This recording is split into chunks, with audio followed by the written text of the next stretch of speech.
Bonjour à tous, bonsoir à tous. Je suis de nouveau sur mon fauteuil qui grince pour vous parler de nos chers manipulateurs et je suis en train de regarder les remarques que vous faites à la suite des vidéos. Finalement, j'ai pas mal de vues de vidéos, hein. J'ai remarqué une chose d'ailleurs à ce propos, il y a des gens qui ont 10 fois plus d'abonnés et seulement 3 fois plus de vues. Cherchez l'erreur. Vous avez compris, hein. C'est de l'achat d'abonnés, hein. Je le redis parce qu'il ne faut pas cacher les choses aux gens quand même, hein. Il faut que vous soyez au courant de ce qui se passe réellement. Il y a des gens qui sont honnêtes, donc qui vont avoir moins d'abonnés, et qui auront donc 10 fois moins d'abonnés et 3 fois moins de vues seulement. Il y a quelque chose qui cloche. Ou alors ce sont des abonnés qui ne sont pas très sérieux, hein. Enfin voilà, donc n'hésitez pas d'ailleurs à vous abonner. Bon.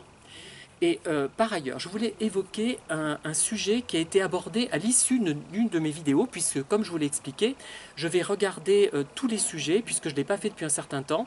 J'ai sorti tous les messages des spams et comment on appelle ça, des messages en quarantaine, puisqu'ils les mettent automatiquement, et ceux-là, je ne les voyais pas. Donc du coup, je suis passé à côté de nombreux messages intéressants.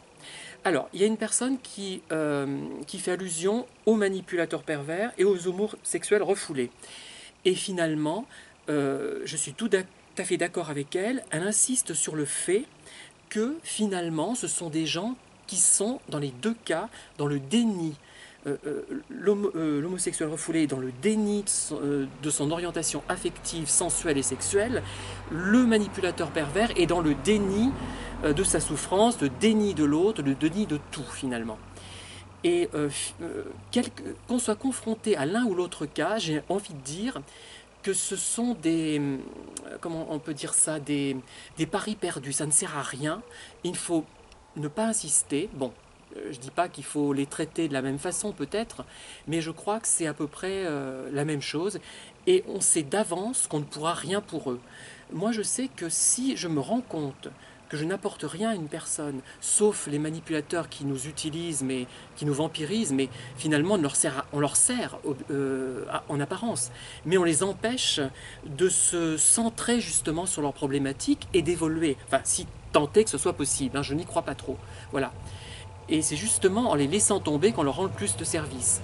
Mais je crois aussi que des relations stériles, des gens qui refoulent ce qu'ils sont, qui nient la réalité à ce point-là, il n'y a rien à en espérer et je pense qu'on peut, dans le meilleur des cas, s'en amuser, puisque j'ai peut-être prévu des petites plaisanteries, mais je ne sais pas si les personnes que je vais utiliser pour cette plaisanterie seront d'accord. Je ne sais pas si c'est de très bon goût non plus. Bon. Mais voilà, donc je suis tout à fait d'accord avec cette remarque et que je prends aussi pour moi. Et c'est comme une autre personne qui me parle des borderliners. Elle me dit que peut-être les manipulateurs que je connais appartiennent à cette catégorie.